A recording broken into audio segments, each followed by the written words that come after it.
Breaking news. పశ్చిమాసియాలో యుద్ధం మరింత తీవ్ర రూపం దాలుస్తోంది. ఇజ్రాయెల్ వైమానిక దాడులు కొనసాగిస్తూ ఉంది. ఇరాన్తో పాటుగా దక్షిణ లెబనాన్పై కూడా ఇజ్రాయెల్ వైమానిక దాడులు కొనసాగిస్తూ వెళ్తూ ఉంది. ముగ్గురు జర్నలిస్టులపైన లెబనాన్లో జరుగుతున్నటువంటి ఆ సిచ్యువేషన్స్ను కవర్ చేసే ముగ్గురు జర్నలిస్టులని టార్గెట్ చేసి మరీ ఇజ్రాయెల్ వైమానిక దాడులు చేసింది. వార్తలు కవర్ చేసిన జర్నలిస్టులపైన టార్గెట్ చేసి ఇజ్రాయెల్ వైమానిక దాడులు చేయడంతో ఈ దాడుల్లో ముగ్గురు లెబనాన్ జర్నలిస్టులు మృత్యువాత పడ్డారు. సో మనం చూస్తున్నటువంటి వాళ్ళే ఈ వైమానిక దాడులో, ఇజ్రాయెల్ జరిపిన వైమానిక దాడుల్లో మనం చూసినటువంటి ఆ ముగ్గురు జర్నలిస్టులు మృత్యువాత పడ్డారు. వాళ్ళు ప్రయాణిస్తున్నటువంటి కారును టార్గెట్ చేశారు. ఆ కారును టార్గెట్ చేసి వైమానిక దాడి చేయడంతో కారు మనం చూస్తున్నాం. కారు టోటల్గా మొత్తం పూర్తిగా దగ్ధమైపోయినటువంటి విజువల్స్ మనం చూస్తున్నాం. సో ముగ్గురు జర్నలిస్టులు లెబనాన్లో జరుగుతున్నటువంటి ఆ యుద్ధం వార్తల్ని కవర్ చేస్తూ వస్తున్నారు. వాళ్ళని టార్గెట్ చేసి మరీ వైమానిక దాడులు జరిపింది ఇజ్రాయెల్. దాడుల్లో ముగ్గురు లెబనాన్ జర్నలిస్టులు మృత్యువాత పడ్డారు. మృతులు హిజ్బుల్లా అనుబంధ మీడియా సంస్థల్లో పనిచేస్తున్నారు. అలీ షోయబ్, ఫాతిమా ఫతూ, ఫాతిమా ఫ్టౌనీగా గుర్తించారు ఈ జర్నలిస్టుల్ని. మరికొంతమంది సామాన్య పౌరులు సైతం మృత్యువాత పడ్డారు ఇజ్రాయెల్ జరిపినటువంటి వైమానిక దాడుల్లో. సో మనం చూస్తున్నాం, ఎగ్జాక్ట్గా కారును టార్గెట్ చేసి వాళ్ళు పేల్చేశారు.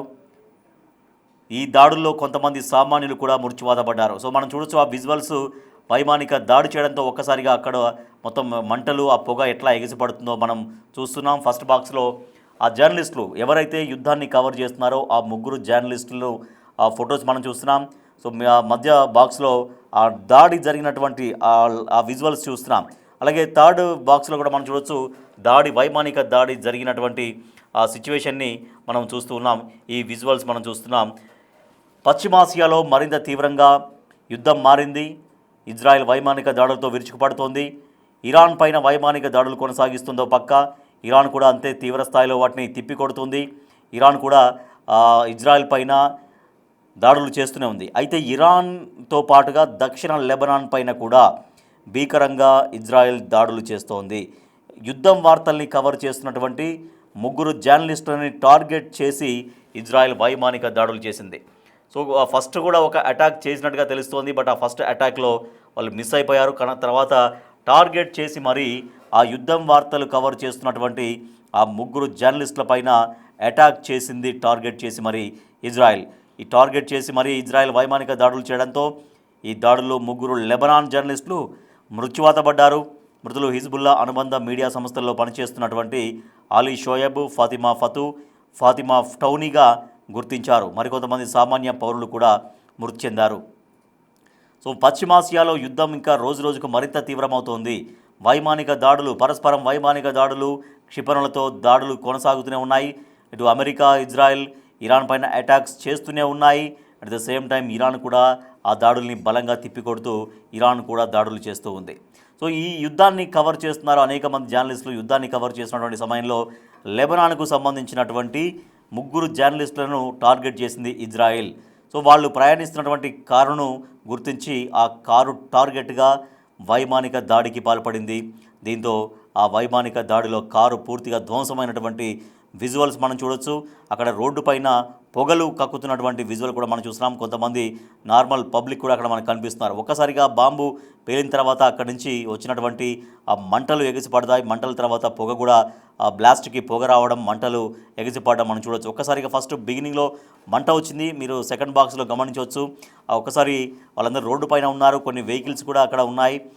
ఒక్కసారిగా మంటలు ఎగిసిపడి తర్వాత ఆ పొగలు కూడా వస్తున్నటువంటి విజువల్స్ చూస్తున్నాం. అలాగే డ్రోన్ షాట్ కూడా ఒకటి చూడొచ్చు. అంటే అది ఇజ్రాయెల్ జరిపినటువంటి దాడులకు సంబంధించినటువంటి విజువల్స్ అవి. సో వాళ్ళు ఎక్కడెక్కడ దాడులు చేస్తున్నారనేది వాళ్ళ దగ్గర ఉండేటువంటి ఆ ఫుటేజ్ అది. అక్కడ దాడుకి ఎట్లా జరిగిందనేది పైనుంచి ఒక విజువల్ కూడా డ్రోన్ విజువల్ మనం చూస్తున్నాం. పైనుంచి చూస్తున్నటువంటి షాట్ అది. సో అక్కడ అంటే ఆ కారును టార్గెట్ చేసి మరి ముగ్గురు జర్నలిస్టులు యుద్ధాన్ని కవర్ చేస్తున్నటువంటి ముగ్గురు జర్నలిస్టులను టార్గెట్ చేసి మరి వాళ్ళని పైన వైమానిక దాడి జరిపింది ఇజ్రాయెల్. ఒకసారి ఆ దృశ్యాలు మనం చూద్దాం.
పశ్చిమాసియాలో యుద్ధం మరింత తీవ్ర రూపం దాలుస్తూనే ఉంది. వైమానిక దాడులు కొనసాగుతున్నాయి. ఇజ్రాయెల్ వైమానిక దాడులు ఇరాన్ పైన దాడులు చేస్తోంది. అలాగే దక్షిణ లెబనాన్పై కూడా ఇజ్రాయెల్ వైమానిక దాడులు కొనసాగిస్తూ ఉంది. అక్కడ దక్షిణ లెబనాన్లో జరుగుతున్నటువంటి పరిస్థితులు, యుద్ధానికి సంబంధించినటువంటి వార్తల్ని కవర్ చేసేటువంటి ముగ్గురు జర్నలిస్టుల్ని టార్గెట్ చేసి మరి ఇజ్రాయెల్ తన వైమానిక దాడుల్లో వాళ్ళని ముగ్గురిని మట్టుబెట్టింది. సో అక్కడ మనం చూడొచ్చు, అక్కడ కారు మనం చూస్తున్నాం. వాళ్ళు ప్రయాణిస్తున్నటువంటి కారును గుర్తించి ఆ కారును టార్గెట్గా చేసి వాళ్ళ ముగ్గురు పైన వైమానిక దాడి జరిపింది ఇజ్రాయెల్. ఈ దాడిలో ముగ్గురు జర్నలిస్టులు అక్కడే స్పాట్లో మృత్యువాత పడ్డారు. సో వైమానిక దాడికి సంబంధించినటువంటి విజువల్స్ కూడా మనము చూస్తున్నాం బిగ్ టీవీ స్క్రీన్ పైన. ఒక్కసారిగా ఆ బాంబు పడ్డప్పుడు ఒక్కసారిగా మంటలు ఎగిసిపడ్డాయి. తర్వాత అక్కడి నుంచి దట్టంగా పొగలు వచ్చినటువంటి విజువల్స్ మనం గమనించవచ్చు. సో అదే కారు, ఆ ముగ్గురు జర్నలిస్టులు ప్రయాణం చేసేటువంటి కారు అదే. ఒక్కసారిగా మంటలు వచ్చాయి. తర్వాత అంటే వైమానిక దాడి అనేది కంటిన్యూస్గా జరగడంతో అక్కడ ఉన్నటువంటి వాళ్ళు ఆ బాంబు అటాక్ని కూడా కొంతమంది తమ ఫోన్లలో షూట్ చేసినటువంటి విజువల్ మనం చూస్తున్నాం. సో ముగ్గురు జర్నలిస్టుల్ని టార్గెట్ చేసి వెంటాడి మరి హతమార్చింది ఇజ్రాయెల్ వైమానిక దాడుల్లో. సో మనం చూడొచ్చు, అక్కడ రోడ్డుపై నుంచి పొగలు దట్టంగా వస్తున్నటువంటి విజువల్ ఒకటి చూస్తున్నాం. తర్వాత పైనుంచి ఆ బాంబు వైమానిక దాడి జరుగుతున్నటువంటి ఆ ప్లేస్ మనం చూడొచ్చు. అక్కడ బ్లాస్ట్ జరిగింది. ఆ బ్లాస్ట్కి సంబంధించిన విజువల్స్ మనం చూస్తున్నాం. కారు పూర్తిగా ధ్వంసమైంది. వాళ్ళు ప్రయాణించేటువంటి కారు. ఈ మృతులు ఎవరైతే జర్నలిస్టులుగా ఉన్నటువంటి మృతులున్నారో వాళ్ళు హిజ్బుల్లా అనుబంధ సంస్థకు చెందినటువంటి మీడియాలో వాళ్ళు పనిచేస్తున్నారు. సో అందుకని వాళ్ళని టార్గెట్ చేసింది ఇజ్రాయిల్. అక్కడ ఆ దేశంలో యుద్ధ పరిస్థితులకు సంబంధించి వాళ్ళు న్యూస్ కవర్ చేసేటువంటి జర్నలిస్టులు, ఆ ముగ్గురు జర్నలిస్టులని టార్గెట్ చేసింది ఇజ్రాయిల్. వాళ్ళు ఎందుకు అంటే హిజ్బుల్లా అనుబంధ మీడియా సంస్థల్లో పనిచేయడమే వాళ్ళ పాలిట శాపంగా మారింది. సో హిజ్బుల్లా అనుబంధ మీడియా సంస్థల్లో వాళ్ళు పనిచేస్తున్నారు కాబట్టి వాళ్ళని టార్గెట్ చేసింది ఇజ్రాయిల్. సో ఆ ముగ్గురు జర్నలిస్టులు ఆ వైమానిక దాడిలో, ఆ బ్లాస్ట్లో మృత్యువాత పడ్డారు. అలీ షోయబ్, ఫాతిమా టౌనీగా వీళ్ళని గుర్తించారు. మరికొంతమంది సామాన్య పౌరులు కూడా ఈ దాడుల్లో ప్రాణాలు కోల్పోయారు. సో అవే మనం విజువల్స్ చూడొచ్చు. ఫస్ట్ బాక్స్ మనం చూస్తున్నాం. ముగ్గురు జర్నలిస్టులు, లెబనాన్కి సంబంధించినటువంటి జర్నలిస్టులు, వాళ్ళ యుద్ధాన్ని వార్తల్ని కవర్ చేసినటువంటి జర్నలిస్టులు, ఆ ముగ్గురు మృత్యువాత పడ్డారు. ఆ ముగ్గురు ఫస్ట్ బాక్స్లో ఉన్నటువంటి కనిపించేటువంటి వాళ్ళు ఆ ముగ్గురు జర్నలిస్టులు. ఒక మహిళా జర్నలిస్ట్ ఉంది, ఇద్దరు మేల్ అంటే పురుష జర్నలిస్టులు ఇద్దరు ఉన్నారు. సో వాళ్ళు ముగ్గురు మృత్యువాత పడ్డారు. వాళ్ళు ప్రయాణిస్తున్న కారు పూర్తిగా ధ్వంసం అయ్యింది ఆ బ్లాస్ట్కు. అది చూడొచ్చు, ఆ విజువల్ మనం చూడొచ్చు.